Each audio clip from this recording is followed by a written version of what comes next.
하나님께서 우리의 찬양을 받아주신 줄 믿습니다. 찬양을 들으면서 그 가사 하나가 이렇게 제게 딱 와 닿으면서 정말 저렇게 살고 싶다, 이런 사모함이 들었습니다. 그러면서 이 말씀이 갑자기 생각났어요. 오늘 설교 본문하고는 관계없지만 골로새 3장의 말씀입니다. 너희는 하나님이 택하사 거룩하고 사랑받는 자처럼 긍휼과 자비와 겸손과 온유와 오래 참음을 옷 입고, 누가 누구에게 불만이 있거든 서로 용납하여 피차 용서하되 주께서 너희를 용서하신 것 같이 너희도 그리하고, 이 모든 것 위에 사랑을 더하라. 이는 온전하게 매는 띠니라. 그리스도의 평강이 너희 마음을 주장하게 하라. 너희는 평강을 위하여 한 몸으로 부르심을 받았나니 너희는 또한 감사하는 자가 되라. 아멘. 우리 이런 성도로 이 땅 살아갈 수 있게 되기를 주님의 이름으로 축원을 드립니다. 아직까지 제가 목이 회복이 되질 않아서 목소리도 이렇게 명료하지 않고 발음도 분명하지 않습니다.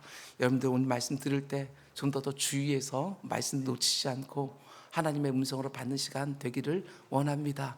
간절히 사모하는 것은 이 시간 부족한 종이 하나님의 말씀을 전할 때에 성실함으로 전하게 하고, 그리고 회중 가운데 있는 여러분들은 사모함으로 하나님의 음성을 듣는 우리 모두가 될 수 있도록, 그래서 말씀을 사이에 두고 설교자와 회중이 서로 교제하는 복된 시간이 되기를 주님의 이름으로 축원을 드립니다. 오늘은 빌레몬서 룻기 연속 강의 12번째 시간입니다. 오늘 말씀의 제목은 하나님의 복이 임하는 자리, 이런 제목으로 말씀 전하도록 하겠습니다. 어떤 사람이 있는 곳에 하나님의 복이 임하고, 어떤 모습이 있는 가운데 하나님의 복이 그 자리에 충만하게 되어지는지 오늘 하나님의 음성을 함께 들으려고 합니다. 성경이 참 다양하게 하나님을 계시해 주지만 그 중에 하나는 하나님이 만복의 근원이 되신다 하는 진리입니다. 이 땅을 살아가는 인생들에게 필요한 모든 복은, 여러분과 저에게 필요한 모든 복은 다 하나님께로부터 온다. 근원이라는 단어의 사전적인 의미가 물줄기가 나오기 시작하는 곳, 이런 뜻 아닙니까? 하나님으로부터 모든 복의 물줄기가 터져나와서 그분을 믿고 의지하는 자들을 복되게 한다. 그게 바로 성경의 변함없는 약속이지요. 그래서 하나님의 마음을 잘 담고 있는 성경 말씀을 보면 복이라는 단어가 계속해서 반복되는 것을 보게 되어집니다. 성경의 첫 번째 장인 창세기 1장에서부터 마지막 장인 계시록 22장까지 복이라는 단어를 빼놓고는 성경이 읽혀지지 않을 정도로 복에 대한 헤아릴 수 없는 수많은 약속들이 쏟아지는 것이지요. 창세기 1장을 보면 하나님이 사람을 창조하시고 첫 번째로 행하신 일이 복 주시는 일이었습니다. 하나님이 자기 형상, 곧 하나님의 형상대로 사람을 창조하시되 남자와 여자를 창조하시고 하나님이 그들에게 복을 주시며 하나님이 그들에게 이르시되, 먼저 복을 주신 다음에 생육하고 번성하여 땅에 충만하라고, 땅을 정복하라고, 모든 만물을 다스리라고 사명을 주시는 거예요. 그러니까 먼저 사명을 주시고 일을 맡기신 다음에 그걸 잘 감당하면 복을 주시는 게 아닙니다. 먼저 복을 주신 다음에 그 사명과 일을 감당할 수 있게 해서 하나님께서 우리에게 뭔가를 명하시는 것이지요. 그리고 계시록 22장, 성경의 맨 마지막 장을 보더라도 이 세상의 종말에 대한 말씀을 쭉 주신 다음에 그 마지막 장에 복에 대한 약속을 또 주십니다. 보라, 내가 속히 오리니 이 두루마리의 예언의 말씀을 지키는 자는 복이 있으리라. 자기 두루마리를 빠는 자들은 복이 있으리라. 우리 주님 다시 오시는 날까지 하나님의 말씀을 지켜 행하고 그 말씀으로 자신을 성결하게 하는 자들에게 복을 주시겠다고 분명하게 약속해 주셨어요. 단지 복을 달라고만 하나님께 구하는 것들이 아니라 하나님께서 이미 이런 모습이었을 때 내가 너희에게 복되게 해주시겠다고 분명히 말씀해 주신 거 귀담아 듣고 정말 그런 모습이 내 삶 가운데 있게 하는 거, 이게 진짜 말씀을 믿는 사람들의 마땅한 바 아니겠어요? 성경의 첫 장부터 마지막 장에 이르기까지 하나님을 믿고 의지하는 자들에게, 하나님의 말씀대로 살아가는 자들에게 복을 주시겠다고 정말 숱하게 약속해 주신 거예요.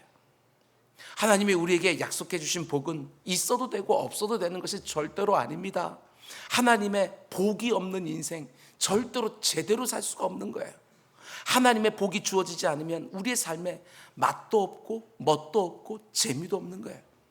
반드시 하나님으로부터 오는 복이 주어져야지만 우리는 사는 것처럼 이 땅을 살게 되는 것이지요. 여러분과 저의 인생에 너무나도 결정적인 거예요. 우리가 지금 묵상하고 있는 룻기 말씀에서 배우는 너무나 중요한 교훈들 중에 하나가 복이 임하는 자리, 인생이 어떤 인생이고 어떤 자리인가 하는 것입니다. 어떤 사람에게 하나님의 복이 임하는지, 어떤 모습이 있는 자리에 하나님의 복이 임하는지, 그게 바로 룻기 말씀이 가르쳐주는 너무나도 귀한 교훈 중에 하나이지요. 특별히 오늘 본문에 등장하는 보아스라는 사람과 룻이라는 사람을 통해서 어떤 자리에 어떤 인생에게 하나님의 복이 임하는지 하나님의 음성을 함께 들으려고 합니다. 오늘 선포되는 말씀에 비추어서 내가 과연 하나님의 복을 받기 합당한지, 우리 가정에는 하나님의 복이 정말 임할 만한지 잘 배워서 여러분이 있는 곳마다 하나님이 주시는 복이 가득가득 임하게 되기를 주님의 이름으로 축원합니다. 먼저 오늘 본문에 등장하는 보아스의 모습을 통해서 하나님의 복이 어떤 자리에 임하는지 여러분 잘 보시기 바랍니다. 4절, 마침 보아스가 베들레헴에서부터 와서 베는 자들에게 이르되 여호와께서 너희와 함께 하시기를 원하노라 하니 그들이 대답하되 여호와께서 당신에게 복 주시기를 원하나이다 하니라. 하나님의 복이 어떤 자리에 임합니까? 하나님이 주시는 복을 사모하면서 그분의 이름으로 누군가를 축복하는 자리에 복이 임한다는 거예요. 우리가 기복신앙을 우리가 경계하지만 그저 내 인생이 복되게 하는 거, 거기에 다 집중되어 있는 것들이 아니라 하나님의 이름으로 누군가를 축복하는 자리에 하나님의 복이 주어진다. 누군가의 필요를 놓고 하나님 앞에 나아가 간절히 기도하면서 그분을 그 필요를 채워달라고 복을 빌어주는 자리에 하나님의 복이 임한다. 여러분 어떻습니까? 내 인생이, 우리 가정이, 우리 교회가 정말 복받을 만합니까? 우리가 살아가는 이 세상을 보면 불평과 원망과 비난과 저주가 이곳저곳에 정말 가득가득하지 않습니까? 아주 사소한 문제를 놓고서도 서로 헐뜯고 비난하기 짝이 없습니다. 여간에서 누군가를 축복하는 말 듣기가 어렵습니다. 아니, 복을 빌어주는 것은 고사하고 다른 사람들이 복을 받는 모습을 보면 마음에 묘한 불편함까지 생겨요. 내 곁에 가까이 있는 사람에게 뭔가 복된 일이 일어난다라고 하면 티는 내지는 않아도 왜 나는, 이런 원망이 생기기도 해요. 거기에다가 사람들이 얼마나 바쁘고 분주한지 모릅니다. 그러다 보니까 다른 사람들에게는 아예 관심도 못 가져요. 그들의 필요가 내 눈에 보여져야 내가 직접 채워주든지, 그러지 못하면 하나님께 기도하면서 그 필요를 채워달라고 복을 빌 텐데 그런 여력 자체가 없어요. 여간에서 다른 사람에게 관심을 갖기가 참 어렵고, 일단 관심을 갖기라도 하면 그 사람의 필요가 보이는 것이 아니라, 이게 참 묘합니다. 그 사람의 필요가 보이는 것이 아니라 그 사람의 약한 부분이 먼저 들어와요. 그 사람의 모자라는 부분이 눈에 먼저 보여서 오히려 비판하고 정죄할 때가 훨씬 더 많은 거예요. 차라리 관심을 안 갖는 게 낫지 않을까 싶을 정도로. 도무지 하나님의 이름으로 다른 사람들 축복하며 살지를 못합니다, 우리가. 근데 오늘 본문에 등장하는 보아스의 모습을 보면 얼마나 귀한지 몰라요. 자기 밭에서 일하는 일꾼들을 보자마자 여호와께서 너희와 함께 하시길 원하노라.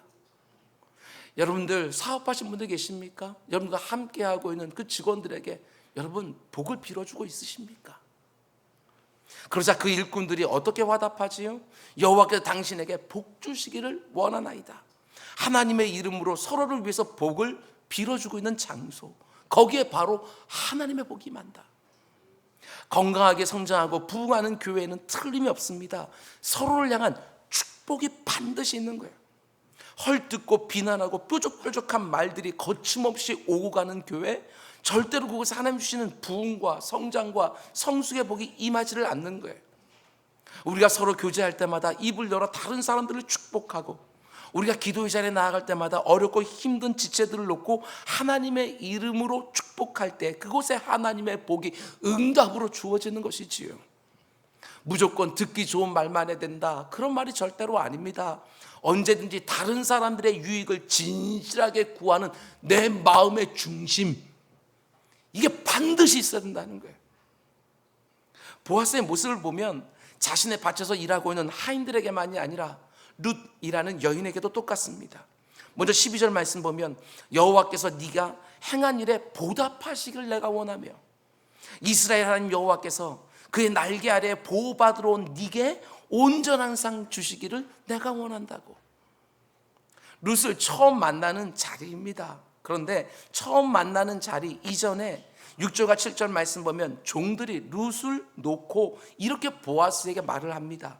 이 여인은 나오미와 함께 모압 지방에서 돌아온 모압 소녀인데 아침부터 와서 잠시 집에서 쉰 것을 빼면 지금까지 계속해서 땅에 떨어진 이삭을 줍고 있습니다. 그 말을 듣고 보아스가 하나님의 이름으로 룻을 축복해 주는 거예요. 너의 성실한 수고에 하나님이 보답해 주기를 내가 원한다. 모압 땅에서부터 하나님의 날개 아래에 보호를 받으러 온 너에게 하나님이 상 주시길 내가 원한다. 복을 빌어주는 거예요. 종들이 분명히 말을 합니다. 모압 여인이라고.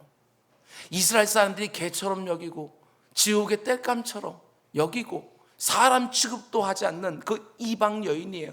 그런데도 하나님의 이름으로 축복해줘요. 3장으로 넘어가면 이제 직접적으로 보아스가 룻에게 이렇게 복을 빌어주는 것도 보게 됩니다. 내 딸아 여호와께서 네게 복 주시기를 원하노라. 말만 하면 그 가운데 속에 복을 빌어주는 것이 입에 아예 배어 있는 거예요. 근데 참 놀라운 것은요, 이 부분이 핵심입니다. 하나님께서 여러분과 제가 얼마나 자기중심적인지 얼마나 이기적인지 너무 잘 아시기 때문에 이런 약속까지 해주시는 거예요. 다른 사람을 위해 내가 복을 빌었어요. 그런데 하나님께서 그 사람에게 복을 주시면 그 임한 복에 내가 참여하게 되어지는 이런 은혜를 또한 베풀어 주셔요. 내가 그 사람을 놓고 복을 빌었어요, 하나님께. 그런데 하나님이 그 응답으로 그 사람을 복되게 하실 때 그 사람이 받는 복에 나도 참여하게 되는 복, 이것도 허락해 주시는 거예요. 우리가 앞으로 계속해서 보겠지만 보아스가 룻을 위하여 거듭거듭 하나님의 이름으로 축복했는데 룻이 하나님께 받는 복에 보아스도 참여하게 되지요. 룻기의 주인공이 뭐예요? 룻이지요. 그래서 이름 자체가 룻기예요. 그런데 그 주인공인 룻을 보아스가 아내로 맞이합니다. 그리고 그 룻을 통해서 오벳이라고 하는 그 아들을 그 늦은 나이에 그 나이 많은 그 보아스가 품에 안게 되어지고 무엇보다도 그 룻을 통해서 다윗 왕이 나오게 되어지고 그 가문에서 예수 그리스도 만왕의 왕이 나오게 되어지는 너무나 놀라운 복을 보아스가 누려요. 여러분, 보아스는요 이 룻기에만 잠깐 등장하는 사람인데 마태복음 1장을 보면 예수 그리스도의 족보가 등장하지 않습니까? 그런데 거기 보면 보아스의 이름이 아주 명확하게 등장을 해요. 살몬은 라합에게서 보아스를 낳고 보아스는 룻에게서 오벳을 낳고 오벳은 이새를 낳고 이새는 다윗 왕을 낳으니라. 쭉 내려가서 그 가운데 속에 예수 그리스도가 오게 되어지는 보아스가 빈 복이 룻에게 정확하게 응답이 되어질 뿐만 아니라 보아스 역시 룻이 받는 복에 참여하고 있는 것이지요. 복을 받고 싶습니까? 그러면 복을 빌어주는 사람이 되어야 되는 거예요. 하나님이 여러분과 저를 구원하신 다음에 이 땅에 두신 이유도 마찬가지입니다. 사람들을 축복해서 만복의 근원이 되시는 그 하나님과 그 사람들을 연결시켜 주라고 우리는 이곳에 남겨져 있는 거예요. 여러분과 저는 이미 하늘의 신령한 복과 이 땅의 기름진 복 우리는 이미 받았고 누리고 있고 또한 장차 우리에게 주어질 거예요. 근데 우리만 그 복을 받는 것들이 아니라 우리가 누군가에게 복을 빌어주어서 하나님의 이름으로 그래서 그 사람에게서 복이 임해서 만복의 근원이 되신 하나님과 그 사람을 연결시키는 통로 역할을 하라고 우리는 이 땅에 남겨져 있는 거예요. 그래서 베드로전서 3장에 보면 이렇게 말합니다. 악을 악으로 욕을 욕으로 갚는 세상 가운데 너희들이 살고 있지만 너는 그렇게 하지 말고 도리어 복을 빌어주는 사람이 되라. 이를 위하여 너희가 부르심을 받았으니 이는 복을 이어받게 하려 하심이라.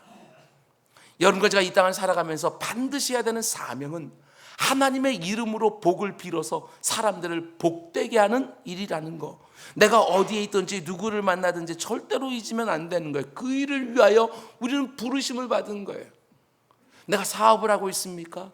그 사업장을 통해서 직원들을 복되게 하고 나와 거래하는 그 모든 그 고객들을 복되게 하는 거.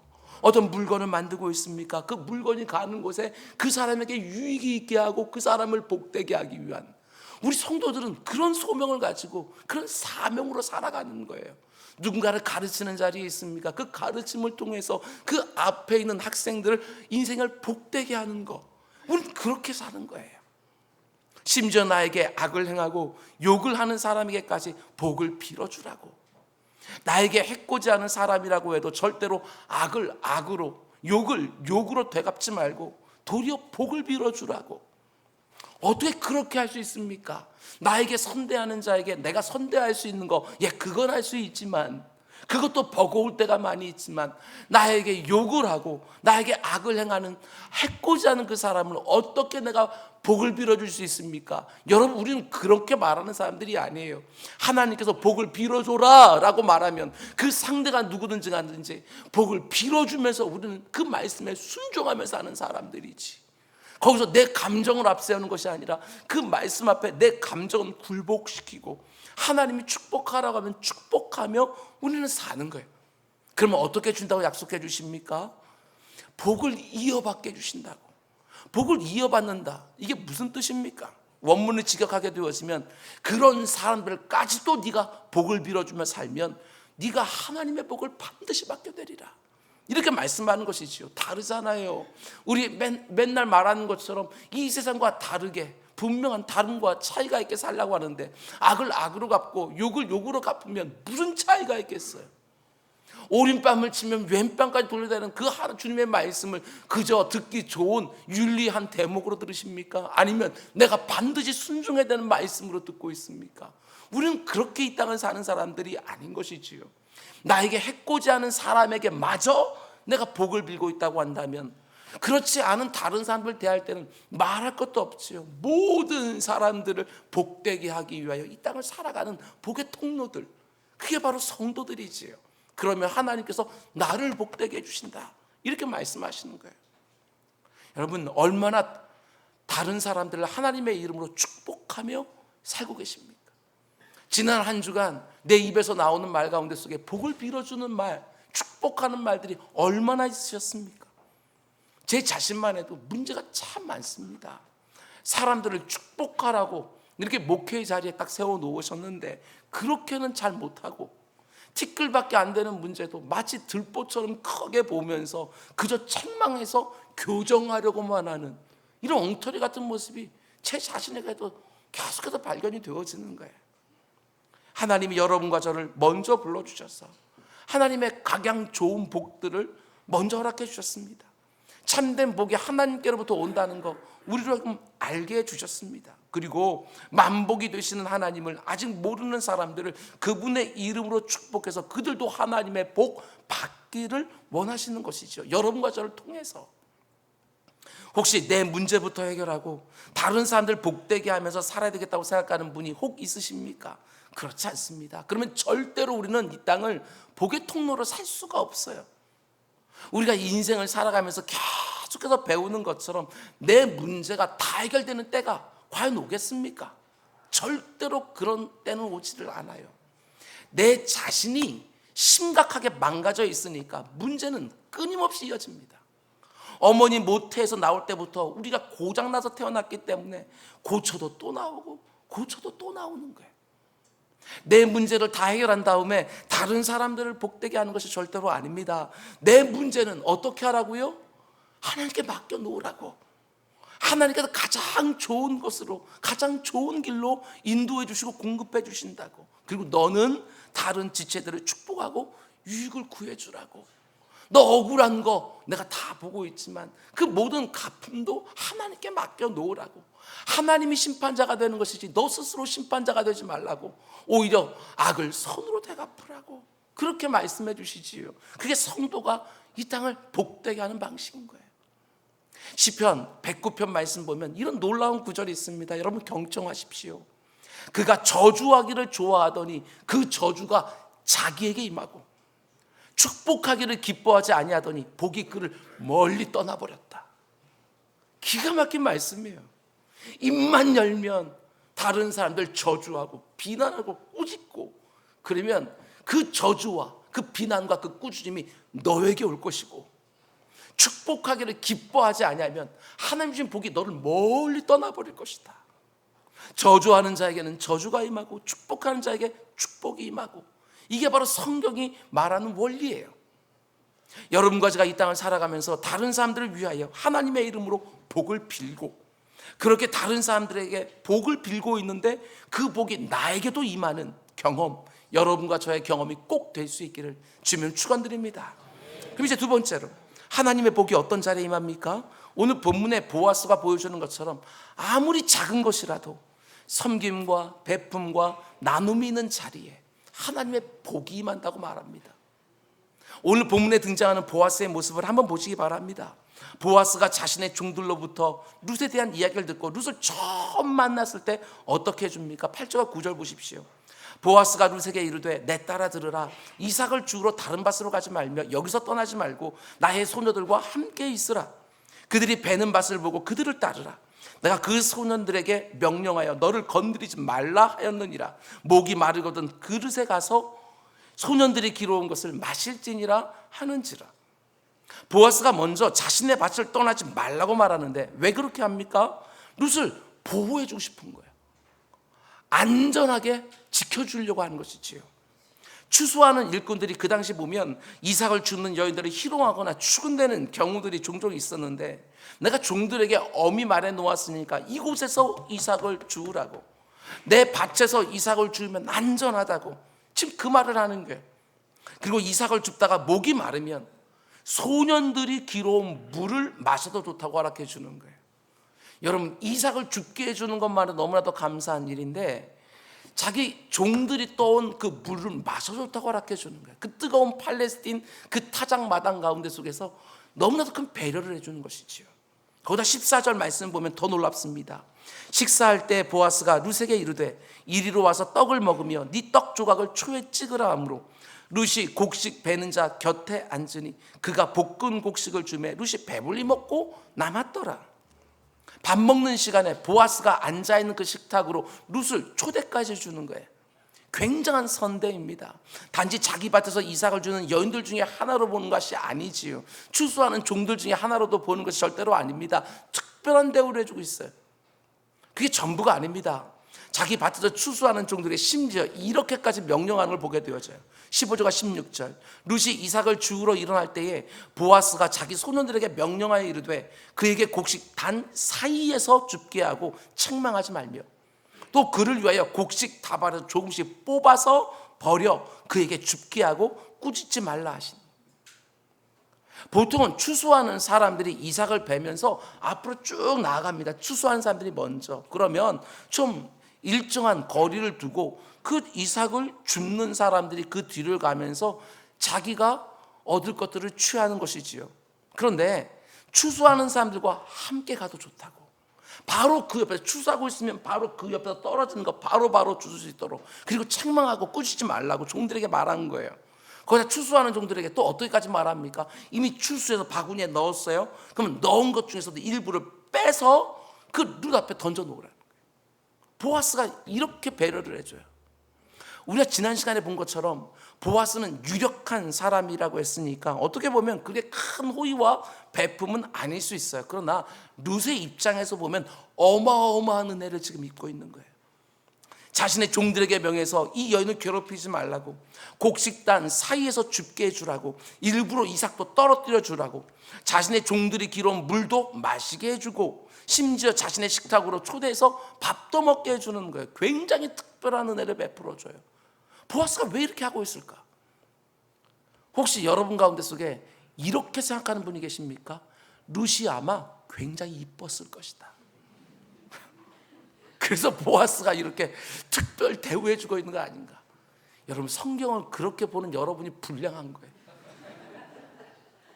룻기서 어디를 보더라도요, 룻의 외모는 안 나와요. 예뻤는지, 아니 평범했는지 그런 말 안 나와요.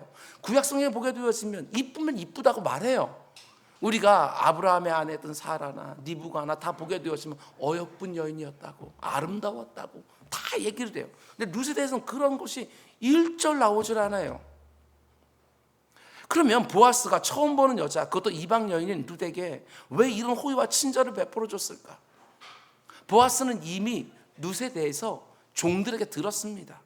자신의 친족인 나오미와 함께 모압 지방에서 온 여인이라고. 그리고 아침 일찍부터 와서 잠깐 집에 다녀온 것 외에는 지금까지 아주 열심히 이삭을 줍고 있는 성실한 여인이라고. 거기다가 보아스도 이 룻에 대해서 들은 소문들이 있었던 것 같습니다. 뒤로 이어지는 말씀들을 보면 젊은 남자를 가까이 하지 않는 참 정숙한 여인이고 시어머니를 잘 복양하는 며느리라고. 룻의 외모가 어떠한지는 몰라도 보아스의 눈에는 너무나 귀하게 보이지 않았을까? 룻의 그런 모습 하나하나에 보아스의 마음이 움직여서 특별한 호의를 베풀어 주지 않았을까? 저는 그런 생각이 드는 거예요. 제가 확신하건대 여러분과 제가 살아가고 있는 이 시대는 시간이 가면 갈수록 더 각박해질 것입니다. 하나님의 이 땅의 교회들과 성도들에게 성령을 물붓듯 부어주셔서 1907년과 같은 대부흥의 시대가 오기 전까지는 이 시대는 계속해서 자기 중심성은 더 강화될 것이고 이기적인 마음들은 서로를 찌를 것이고 사람들의 심정은 더욱더 독해질 거예요. 우리가 살아가는 시대가 그렇게 되면 될수록 더욱 필요한 것이 우리 성도들의 사랑의 섬김, 넉넉한 베품, 마음이 담겨있는 나눔이라고 하는 거 꼭 기억하시고 우리는 그렇게 살아야 되는 거예요. 사랑의 섬김, 넉넉한 베품과 마음 중심이 담겨있는 나눔, 우리 성도들이 반드시 해야 되는 거예요. 하나님의 은혜와 사랑이 무엇인지를 이미 경험해서 알고 있는 여러분과 제가 아무리 작은 것이라도 계속해서 흘려보내서 다른 사람들을 유익하게 해야 되는 것이지요. 하나님이 나에게 먼저 준 그 복들을 일정한 정도로 꼭 떼서 흘려보내는 그 역할들을 우리가 열심히 감당해야 되는 거예요. 어떤 분들은 이렇게 말하기도 합니다. 목사님, 그 작은 거, 내게 있는 그 작은 거 흘려보낸 들 어렵고 힘든 이웃들에게 뭐 그리 도움이 되겠습니까? 우리 성도들이 이 땅을 그렇게 산다 할지라도 이 세상이 변하겠습니까? 아닙니다, 여러분. 우리는 이 세상을 바꾸자고 지금 이렇게 하자는 말이 절대로 아니에요. 우리가 받은 복, 우리가 먼저 받은 그 은혜, 그것들을 흘려보내면서 하는 것이 하나님의 마음인 줄 알고 그 긍휼과 자비와 인애를 행하며 살자. 제가 그 말씀을 드리는 거예요. 하나님의 복이 어디에 임합니까? 이 땅을 살아가면서 내가 취할 수 있는 모든 것들을 할 수만 있으면 싹 긁어 모아서 조금이라도 다른 사람들보다 내 손에 많은 것들을 쥐려고 하는 그 자리에 하나님의 복이 임하는 것이 아니라는 것입니다. 여러분, 우리가 그렇게 살게 되어지면 단지 내 최선이라고 하는 것 그 정도 수밖에 못하는 거예요. 내가 심은 만큼만 거두게 되어지는 거예요. 그것도 복이지. 그런데 하나님이 더해주는 복은 그렇게 우리에게 임하는 게 아니에요. 하나님의 마음이 어디를 향하고 있는지를 알아서 그 어렵고 힘든 사람에게 하나님께 내게 얼마만큼을 주셨든지 그것에 일정한 정도로 떼서 흘려보는 그 자리에 그곳에 하나님의 복이 임하게 되어지고 그렇게 흘려보는 나에게 하나님 계속해서 흘려보낼 수 있는 것들을 복으로 허락해 주시는 방식, 그것이 하나님이 우리에게 요구하는 바예요. 여러분과 제가 이 세상을 살아가는 동안에 여유 있어서 나누는 때가 오겠습니까? 그런 때는 오지 않아요. 왜? 여러분과 제 안엔 탐심이라고 하는 것들이 그렇게 여유 있는 때를 만들어주지를 않아요. 조금만 더 하면서 하나님 앞에 늘 다오다오 하면서 우리는 그렇게 사는 것이지 여유가 있어서 나누는 때는 절대로 오지 않아요. 내게 손에 쥔 것이 많아서 여유 있어지는 것이 아니라 열심히 흘려보내고 나누고 베푸고 섬기며 살 때 그 가운데 하나님의 더해지는 복이 있는 줄 믿고 살 때 우리는 여력이 있는 삶을 살게 되어지는 거예요. 뿐만 아니라 이 부분도 놓치면 안 됩니다. 오늘 본문을 보면 보아스가 섬기고 베푸고 나누는데 어느 정도로 그렇게 합니까? 단지 율법이 규정하는 대로 하지는 않는다는 것입니다. 레위기나 신명기에서 율법이 규정하고 있는 것은 추수할 때 밭의 모퉁이까지 다 베지 마라. 거기 남겨둬서 가난한 사람들이 그거 추수할 수 있게 해라. 추수하다 땅에 떨어진 것 그거 다시 줍지 마라. 이삭 주어서 그것으로 생계를 삼아야 되는 사람들도 생각해라. 심지어 추수를 다 하고 단까지 다 묶어 놓았어요. 그런데 다 그거 챙겨서 집으로 가져가는데 몇 개를 놔두고 갔습니까? 그러면 그게 생각나서 다시 찾으러 밭으로 돌아오지 말라고 해요. 그냥 두라고. 그래서 나그네들과 고아와 과부들이 그거 먹고 생계를 유지할 수 있도록 하라고. 이게 율법에 규정해 놓은 거예요. 근데 오늘 보았으면 어떻게 합니까? 이미 추수한 것도 그 바구니에서 끄집어내서 땅에 일부러 던져주는 거예요. 율법이 요구하는 것보다 더 많은 것을 하는 것이지요.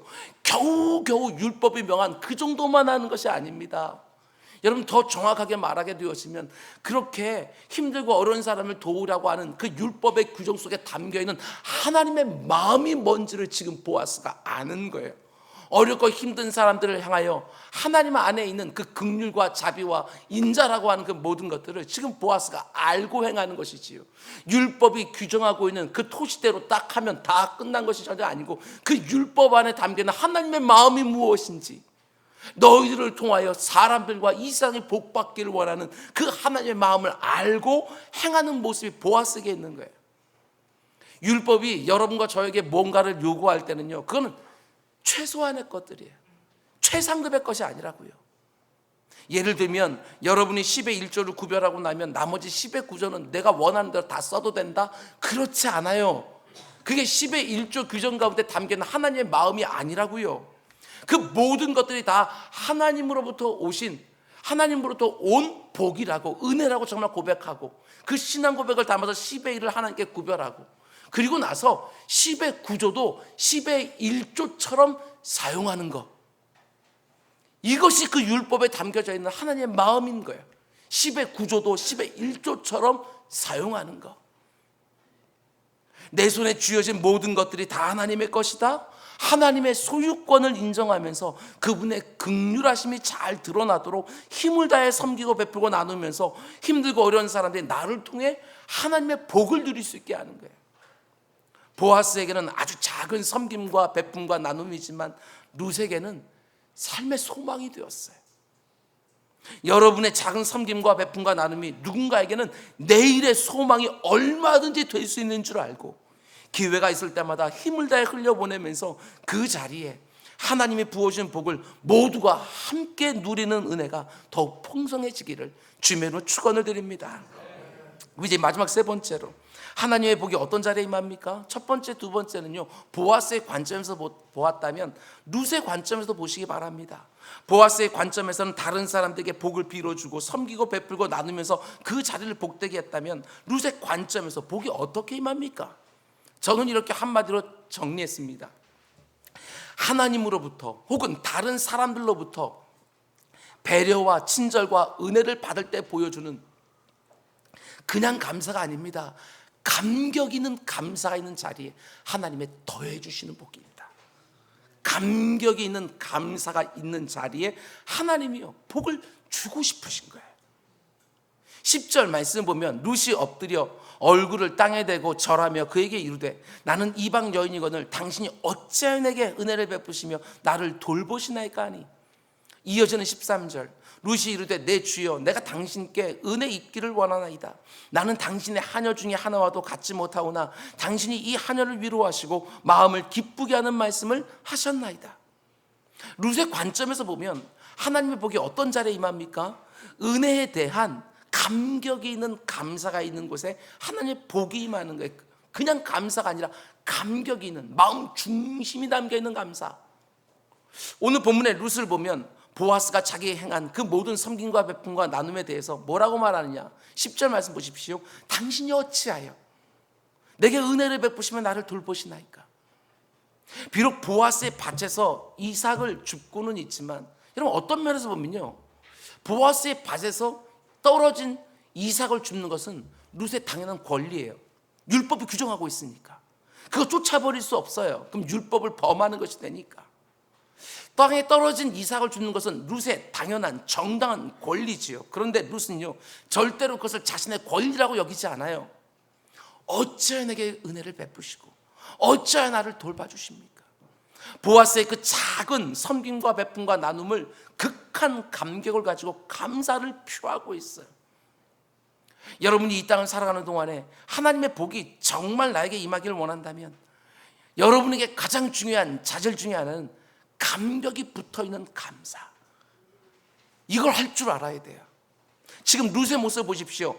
엎드려서 얼굴을 땅에 대고 절하면서 어째요? 라고 극한 감격 있는 감사를 쏟아내고 있는 거예요. 형식적인 감사가 아닙니다. 누가 봐도 진심으로 감사한다는 것이 다 느껴지는 거예요. 보아스가 볼 때 룻의 이런 모습이 얼마나 귀해 보였겠어요. 저 같아도요, 1개 주고 2개, 3개 주고 싶을 것 같아요. 그런 사람 좀 만나보셨습니까? 여러분이 작은 것으로 섬겼어요. 베풀고 나누었는데 크게 기뻐하면서 중심을 담아서 감사하는 사람 만나보셨어요? 내가 작은 호의를 베풀었어요. 그런데 그걸 잊지 않고 기억하고 즐거워하고 감사하는 사람, 그런 인생 위에 하나님의 복의 복을 더해 주시는 거예요. 하나님이 주신 것을 그저 당연하게 생각하고 다른 사람들에게 받는 호의를 대수롭지 않게 여기는 사람에게 딱 그걸로 끝나요. 거기에 더 부어주는 복은 없어요. 여러분, 그런데 이 부분이 굉장히 중요해요. 감격 있는 감사는 어떤 사람만 할 수 있습니까? 우리 주님 마태복음 5장에서 분명히 말씀해 주신 것처럼 심령이 가난한 자들, 그들만이 이런 감격 있는 감사를 쏟아낼 수 있는 거예요. 심령이 가난한 게 무슨 말입니까? 내 자신의 무자격함, 내 자신의 무익함, 내가 도저히 그 은혜와 호의를 받을 수 없는 사람인 걸 아는 그런 마음 가운데 하나님의 복이 임하는 거예요. 어찌하여 나에게 이런 은혜를 베푸시고 어찌하여 나를 돌보시나이까 하고 쏟아내는 감격 있는 감사, 하나님은 그런 중심의 복을 허락해 주시는 거예요. 시편 8편에 나오는 여러분 다윗의 고백을 한번 보십시오. 참 기가 막혀요. 사람이 무엇이기에 주께서 그를 생각하시며 인자가 무엇이기에 주께서 그를 돌보시나이까. 이것은 제 3인칭으로 쓰고 있지만 이것은 다윗이 자기 인생을 보면서 얘기하는 거예요. 정말 목동으로서 양이나 치고 있었는데 그 가운데 속에 하나님께서 자기를 능하게 해주셔서 골리앗 장군을 쓰러뜨리게 하고 그 가운데 가는 곳마다 계속 전승을 다 이루게 하고 그 가운데 속에 사울왕에 의해서 피난도 다녔지만 그 10년 동안에 눈동자처럼 지켜주시고 때가 되었을 때 하나님께서 기름 부어주셔서 약속해 주셨던 것처럼 왕으로 자기를 세워놓고 그 모든 걸 뒤돌아보면서 다윗이 생각해보면 기가 막힌 거예요. 도대체 내가 뭘 하고 나 같은 것이 뭘 하고 나를 생각해 주시고 나를 이렇게까지 돌봐주시냐고. 자신에게 있는 그 무익함과 무가치함을 절절 깨달으니까 이런 감탄이 있는 감격 있는 감사가 쏟아질 수밖에 없는 것이지요. 룻의 모습을 보면 보아스의 선대를 절대로 당연한 것으로 여기지 않습니다. 자신이 이방 여인이라는 걸 너무너무 잘 아는 것이지요. 그런 자기 인식, 내가 어떤 사람인지를 잘 아는 그 자의식 가운데 속에서 이런 감사 쏟아지는 거예요. 룻이 보아스에게 나는 엘리멜렉 가문의 며느리입니다 이렇게 자기를 소개하지 않습니다. 나는 이방 여인이거늘 당신이 어찌하여 내게 은혜를 베푸시며 나를 돌보시나이까. 유대인들이 이방인들을 어떻게 생각하고 있는지 룻도 잘 알고 있습니다. 개처럼 여기고 지옥불이 계속 타야 되니까 그 가운데 던질 땔감으로써 이방인들을 만드시고 사람 취급도 하지 않은 그 유대인 사회의 그 한복판에 살아가면서도 분노하는 것이 아니라 그대로 받아들이면서 이방 여인인 나에게 어찌 이렇게 선대해 주십니까? 높은 지위와 많은 재물을 가지고 있는 유력한 보아스에게는 그게 무슨 큰 섬김이고 베푼고 나눔이겠습니까? 그저 좀 땅에다 떨어뜨려 줘라, 와서 밥 먹어라, 이 정도. 정말 작은 것을 선대해 줄 뿐인데 룻의 관점에서는 너무너무 감사한 거예요. 심령이 가난하니까 그 모든 것들을 특별하게 여기는 것이고 그런 자기인식 안에서 정말 감격 있는 감사가 터뜨릴 수 있었던 것이지요. 13절 나는 당신의 하인 중에 하나와도 같지 못하오나 자기를 이렇게 보고 있어요. 나는 당신의 하녀 중에 하나보다도 못한 이방 여인인데 어찌하여 나에게 이런 선대를 해주시고 이런 은혜를 베풀어 주십니까? 근데 여러분 이게 바로 성경에 나오는 모든 믿음의 사람들에게 하나님의 복이 임하는 방식이었다는 것입니다. 모세도 마찬가지고 다윗도 마찬가지고 사도 바울도 마찬가지예요. 하나님의 은혜를 당연하게 보는 자리에서 하나님이 그들을 사용하신 게 아니에요. 그들을 정말 심령을 가난하게 만들어서 자신의 무익함과 무자격함을 절절하게 본 상태에서 하나님의 은혜를 주시고 복을 주실 때 그들은 변질되지 아니하고 끝까지 그 하나님의 은혜에 대한 감각을 생생하게 가지고 하나님의 일들을 감당할 수 있었어요. 하나님이 뭔가를 보여주셔서 내 사역에 많은 열매들이 맺혔다 할지라도 마음이 높아지질 않아요. 왜? 자기 인식을 가지고 있는 거예요. 내가 얼마나 무익하고 무가치한지 알고 있으니까. 그 가운데 하나님이 큰 것을 주시는 작은 것을 주시는 모든 것이 다 어마어마한 호의로 그렇게 받아들여지는 것이지요. 내가 하나님의 은혜를 받을 만하지. 내가 이렇게 저렇게 하나님 위해서 일도 하고 교회에서 이런 일도 감당을 하고 다른 사람 이렇게 돕기도 하고 이렇게 자기의 공로를 내밀기 시작하게 되어지면 거기에는요, 여러분 거기에는 하나님에 향한 진정한 감사가 있을 수가 없어요.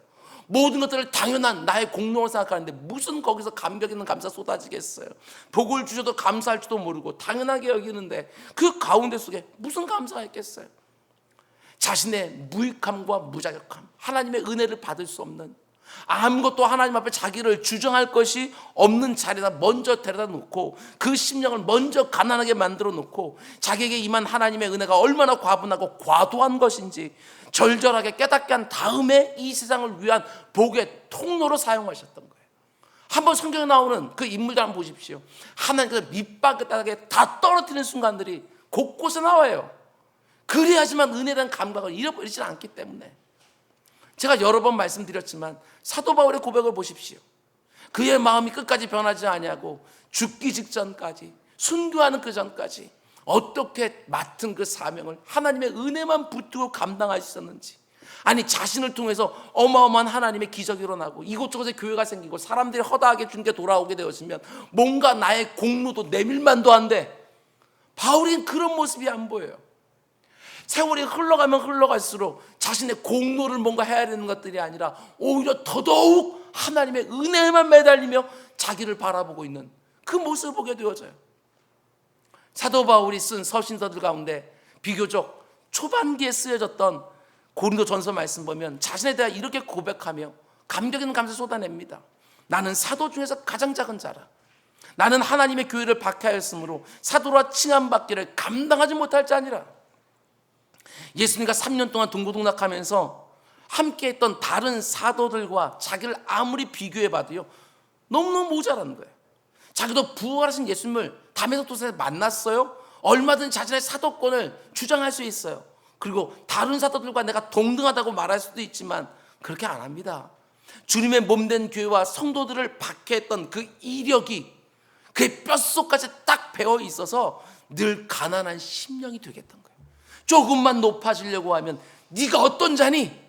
집집만 다니면서 예수 믿는 사람들 다 끄집어내서 감옥에 넣었던 너 아니냐? 스데반 집사가 돌에 맞아 죽을 때 너 그 사람들 옷 받아주면서 저 스데반 죽이려고 했던 너 아니냐? 하는 것들이 스스로 말하면서 그 교만을 자꾸 끌어내리는 거예요. 그리고 또 하나님의 은혜만 간구하게 되어져요. 근데 시간이 좀 지나고 나서 에베소서를 쓸 때쯤에는 또 어떻게 자신을 고백합니까? 모든 성도들 중에 지극히 작은보다 더 작은 나에게. 이제는 사도들과 자기를 비교하지 않아요. 자기가 복음 증거해서 예수 믿는 그 사람들, 그들하고 자기를 비교하면서 더 작은 나, 이렇게 말하는 거예요. 내가 받은 풍성한 은혜에 비하면 여전히 너무나도 부족한 것을 느끼는 것이지요. 나에게 부어준 은혜를 저기 있는 다른 사람들에게 하나님이 부어줬으면 그들이 더 탁월하게 복음 증거했을 거라고. 그러니까 교만해지지 않아요. 근데 죽기 직전에, 순교당기 직전에 썼던 디모데 전서로 가면 어떻게 자기 자신을 바라봅니까? 그 당시에 사도 바울보다 뛰어난 복음 증거자는 없습니다. 가는 곳마다 주님의 몸된 교회가 세워졌고 그 모든 박해와 그 모든 감옥 투옥에도 불구하고 그가 쓴 서신서에 수많은 성도들이 힘을 얻은 거예요. 그럼에도 불구하고 그가 순교당에 나가기 직전에 쓴 책을 보게 되어지면 이렇게 자기를 고백합니다. 미쁘다 모든 사람이 받을 만한 이 말이요, 그리스도 예수께서 죄인을 구원하려고 세상에 임하셨다 하여도다. 죄인 중에 내가 괴수니라. 나는 죄인 중에 괴수입니다. 내가 전에 죄인 중에 괴수였습니다가 아니에요. 지금도 죄인 중에 괴수입니다. 이 고백을 하고 있는 거예요. 순교를 바로 앞두고 있는, 성화의 최고봉에 올라와 있는 그 사도 바울이 자기 자신을 그렇게 인식하고 있는 거예요. 거기서 변하지 않았어요. 그는 은혜에 대한 감각이 죽기 직전까지 있어. 나는 아무것도 아니라고. 그래서 죄인 중에 내가 가장 악질 죄인이라고 자신을 말하는 거예요. 처음에는 사도들과 자신을 비교하고, 시간이 흐르니까 다른 교인들하고 자기를 비교하고, 그리고 죽을 때가 다 되니까 죄인들과 자기를 비교하고 있는, 여러분 이게 뭔지 좀 아십니까? 사도 바울이 너무너무 놀랍습니다. 세월이 지나가면 지나갈수록 하나님의 은혜를 경험하면 경험할수록 정말 감격이 묻어있는 감사를 더 진실하게 쏟아놓고 있는 거예요. 자신이 얼마나 엉터리인지를 알면 알수록 하나님의 은혜가 너무나도 과분하다고 하는 거예요. 깨닫게 되어지는 것이죠. 그 은혜만 생각하면 감격 있는 감사가 막 쏟아지는 거예요. 제가 신혼부부 결혼 주례 부탁하러 제게 오면 제가 늘 하는 말이 있다고 말씀드리지 않았습니까? 항상 이렇게 말합니다. 지금 옆에 있는 이 형제가, 지금 옆에 있는 이 자매가 나에게 얼마나 과분한 사람인지, 이거 놓치면 안 된다고. 하나님께 기도할 때도 하나님이 저 같은 인생에게 너무나 과분한 선물을 허락해 주셨습니다. 이런 부부 가운데 속에 서로 감격 있는 감사가 오고 갈 수 있다고. 그런 부부 위에 하나님의 복이 많은 거예요. 늘 억울한 마음, 미친 마음 가지고 사는 것들이 아니라 과분한 마음, 과도한 마음, 이런 감격이 붙어있는 감사를 우리가 쏟아내면서 이 땅을 살게 되면 틀림없어요. 하나님이 하나 주실 것도 2개, 3개를 더해주고 싶은 것이지요. 하나님의 은혜를 절대로 당연하게 생각하지 아니하고, 너무나 엉터리 같은 나에게 부어주신 하나님의 넘치는 호의인 줄 알고, 하나님이 어떤 복을 주시든지 그거 가지고 섬기고 베푸고 나누며 살면 내가 있는 자리자리마다 하나님의 복이 더해지는 거예요. 내가 도대체 뭐라고, 주께서 나를 이렇게 생각해 주시나, 나 같은 죄인이 뭐 그렇게 중요하다고 주께서 나를 이렇게 세밀하게 돌봐주시나. 하나님을 향한 절절한 감사를 늘 쏟아놓고, 그 연장선에서 그런 내 곁에 일평생 함께하고 있는 그 배우자에게도, 나 같은 엉터리 같은 부모와 함께 살아가는 그 자녀들에게도, 나 때문에 많이 불편하고 시험 들 때도 있겠지만 함께 신앙생활을 지금까지 하고 있는 그 지체들에게도, 나에게 아주 작은 호의를 베풀어준 그 사람들에게도 진심으로 고마울 줄 알고, 그러면 틀림없지요. 그런 자리에 하나님의 복이 쏟아지기 시작하는 거예요. 민수기 6장을 보게 되었으면 우리가 너무 잘 아는 아론의 축복이 나오지 않습니까? 하나님이 모세를 불러서 아론을 비롯한 제사장들에게 이런 기도로 이스라엘 백성들을 축복하라고 제사장들에게 명령하는 거예요. 신약으로 넘어오게 되어지면 여러분이나 저나 여러분 다 왕 같은 제사장들이다, 이렇게 말하지 않습니까?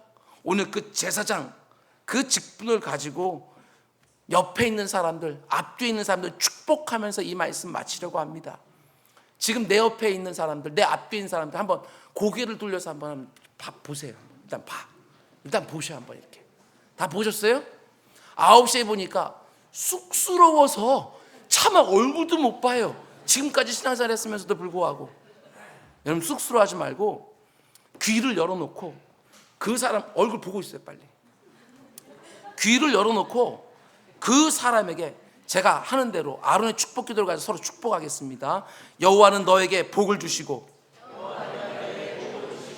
너를 지키시기 원하며 그의 얼굴을 내게 비추사 은혜 베푸시기 원하며 그 얼굴을 내게로 향하여 드사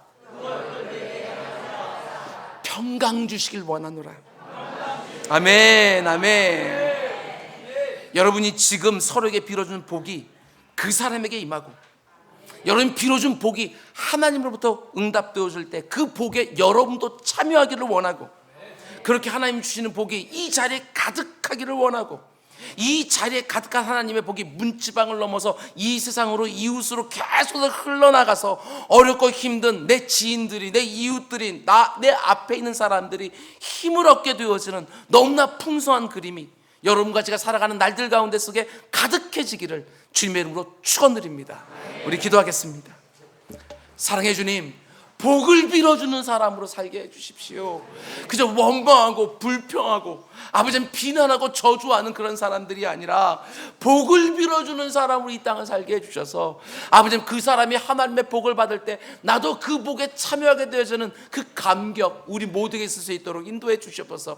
내가 어떤 사람인지 한시도 잊지 않게 해주십시오. 내가 복을 받을 만하지 공로를 내미는 사람들이 아니라 정말 하나님의 복을 조금도 받을 수 없는 이렇게 부족한 죄인도 불구하고 하나님이 지금까지 내 인생을 이렇게 복되게 해주셨나라고 그렇게 감격 있는 감사를 가지고 다른 사람들도 복되게 하는 일에 쓰임받는 우리 모두가 다 될 수 있도록 인도하여 주시옵소서. 이 모든 말씀 예수님의 이름으로 기도드렸습니다.